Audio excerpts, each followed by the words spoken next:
നിങ്ങളിൽ പലരും പലപ്പോഴായിട്ട് നമ്മളെ പഴയ വീഡിയോയുടെ താഴെ ചോദിച്ചുകൊണ്ടിരിക്കുന്ന ഒരു കാര്യമാണ് പ്രൊഫൈൽ ബ്ലോക്കിംഗ് തുടങ്ങിയോ? അതായത് നമ്മൾക്ക് PSCയുടെ സൈറ്റിൽ ലോഗിൻ ചെയ്യാൻ വേണ്ടി പറ്റുന്നില്ല. കാരണം വെച്ചാൽ നമ്മൾ മുന്നേ 2 എക്സാം 3 എക്സാം എഴുതിയില്ല.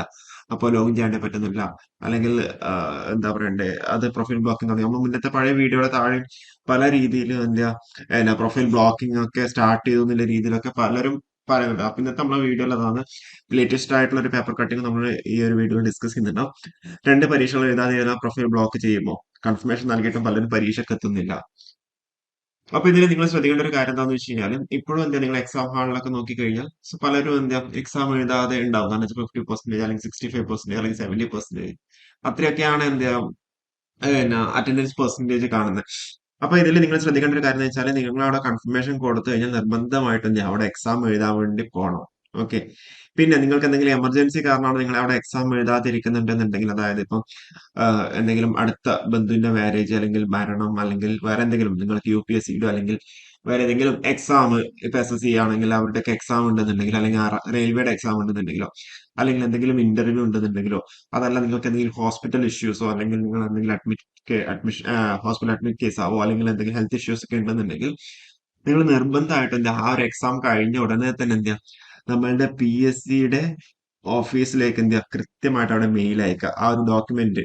അതായത് നിങ്ങൾ അവിടെ നമ്മൾ ചെയ്യേണ്ട കാര്യങ്ങൾ എന്താണെന്ന് വെച്ച് കഴിഞ്ഞാൽ ഫസ്റ്റ് നിങ്ങളുടെ അഡ്മിറ്റ് കാർഡ്, നിങ്ങളുടെ എക്സാമിന്റെ അഡ്മിറ്റ് കാർഡ്, പിന്നെ എന്തുകൊണ്ടാണ് നിങ്ങൾ പോവാത്തതെന്ന് എല്ലാവരും സ്പെസിഫൈ ചെയ്യാം. ഓക്കെ. പിന്നെ ആ ഒരു സ്പെസിഫൈ ചെയ്യുമ്പോൾ കൃത്യമായിട്ട് ഹോസ്പിറ്റൽ ഇഷ്യൂ ആണെന്നുണ്ടെങ്കിൽ ആ കൃത്യമായിട്ട് അതിന്റെ ഒരു രേഖ ഉണ്ടാവുമല്ലോ.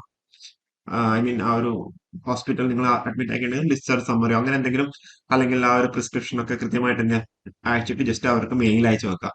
ഇന്ന കാരണം കൊണ്ടാണ് എക്സാം എഴുതാതിരുന്നത് എന്നുള്ള രീതിയിൽ. അപ്പൊ പിന്നെ കുറച്ചും കൂടി കഴിയുമ്പോൾ എന്തെങ്കിലും ഇതിനുമായി ബന്ധപ്പെട്ടിട്ട് അവരവിടെ ബ്ലോക്ക് ചെയ്യാൻ തീരുമാനം എടുത്തു കഴിഞ്ഞാൽ നിങ്ങളോട് ചോദിക്കുന്നുണ്ടാവും എന്തുകൊണ്ട് എക്സാം എഴുതാത്ത. അപ്പൊ നിങ്ങൾ കൃത്യമായിട്ട് പറഞ്ഞാൽ ഇന്ന പോലെ ജെന്യൂൻ റീസൺ കൊണ്ടാണ് എക്സാം എഴുതാൻ വേണ്ടി പറ്റാഞ്ഞത്. അത് കൃത്യമായിട്ട് മെയിൽ അയച്ചിട്ടുണ്ട് എന്നുള്ള രീതിയിൽ നിങ്ങൾ കൃത്യമായിട്ട് അവിടെ സ്ഥാപിക്കാൻ വേണ്ടി വരുന്നുണ്ടാവും. ഓക്കെ. കാരണം വെച്ചാൽ അത് കൃത്യമായിട്ട് അവിടെ പറയുന്നുണ്ട്. അതായത് എഴുതാത്തവർക്ക് കൃത്യമായിട്ട് ഈ രേഖകള്, ഹാൾ ടിക്കറ്റ്, അല്ലെങ്കിൽ നിങ്ങൾക്ക് വേറെ ഏതെങ്കിലും ഇന്റർവ്യൂ ഉണ്ടെന്നുണ്ടെങ്കിൽ അതിന്റെ മെമ്മോ, ആ കാര്യങ്ങളൊക്കെ വെച്ച് കഴിഞ്ഞാലും PSC എപ്പോഴെങ്കിലും ചോദിച്ചു കഴിഞ്ഞാൽ നിങ്ങൾക്ക് പറയാവുന്ന പോലെ ഞാൻ ഇങ്ങനെ മെയിൽ അയച്ചിട്ടുണ്ടായിരുന്നു.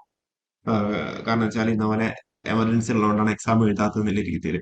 അപ്പൊ ഇതുവരെ ഇതിൽ അങ്ങനെ രണ്ടിലധികം പ്രൊഫൈൽ എഴുതാത്തവരുടെ ബ്ലോക്ക് ചെയ്യാനുള്ള തീരുമാനം PSC നടപ്പിലാക്കി തുടങ്ങിയിട്ടില്ല. പക്ഷെ പലരും പറയുന്നത് കേട്ടു. നമ്മള് വീഡിയോയുടെ താഴെ കമന്റ്സ് കണ്ടു കഴിഞ്ഞാൽ മനസ്സിലാവും പ്രൊഫൈൽ ബ്ലോക്ക് ആക്കി തുടങ്ങി. അതുകൂടാണ്ട് നമുക്ക് ലോഗിൻ ചെയ്യാണ്ട് പറ്റുന്നില്ല അല്ലെങ്കിൽ അപ്ലൈ ചെയ്യാണ്ട് പറ്റുന്നില്ല. അതൊക്കെ എന്തെങ്കിലും ടെക്നിക്കൽ എററോ കാര്യങ്ങളോ ആയിരിക്കും ഉണ്ടാവും. അല്ലാതെ ഇതുവരെ അങ്ങനെ PSC പ്രൊഫൈൽ ബ്ലോക്കിങ്ങിലേക്ക് പോയിട്ടില്ല. അങ്ങനെയാണ് മനസ്സിലാക്കുന്നത്. പ്രൊഫൈൽ ബ്ലോക്കിങ്ങിലേക്ക് പോകുന്നുണ്ടാവും. കാരണം വെച്ചാൽ അവിടെ എന്താ പറയണ്ടേ, അറ്റൻഡൻസ് ഭയങ്കര കുറവാണല്ലോ. എക്സാം അറ്റൻഡൻസ് വളരെ വളരെ കുറവാണ്. അപ്പോ ഭാവിയിൽ എന്തായാലും പോകാൻ സാധ്യതയുണ്ട്. അപ്പോ നിങ്ങൾ നിങ്ങളെ കൺഫർമേഷൻ കൊടുത്തു കഴിഞ്ഞാൽ നിർബന്ധമായിട്ട് അവിടെ എക്സാം എഴുതുക. ഓക്കെ. കൺഫർമേഷൻ കൊടുത്തു കഴിഞ്ഞാൽ നിർബന്ധമായിട്ട് അവിടെ എക്സാം എഴുതുക. ഓക്കെ. അങ്ങനെ എന്തെങ്കിലും ഇതേപോലെ എന്തെങ്കിലും എമർജൻസി ഉണ്ടെന്നുണ്ടെങ്കിൽ നിങ്ങൾ ആ ഒരു ഡീറ്റെയിൽസ് ഒക്കെ കറക്റ്റ് ചെയ്ത് വെക്കുക എന്നുള്ളതാണ്. കാരണം വെച്ചാൽ ഇത് കാരണം കുറെ നഷ്ടം PSCക്ക് ഉണ്ടാവുന്നുണ്ട്. ഓക്കെ.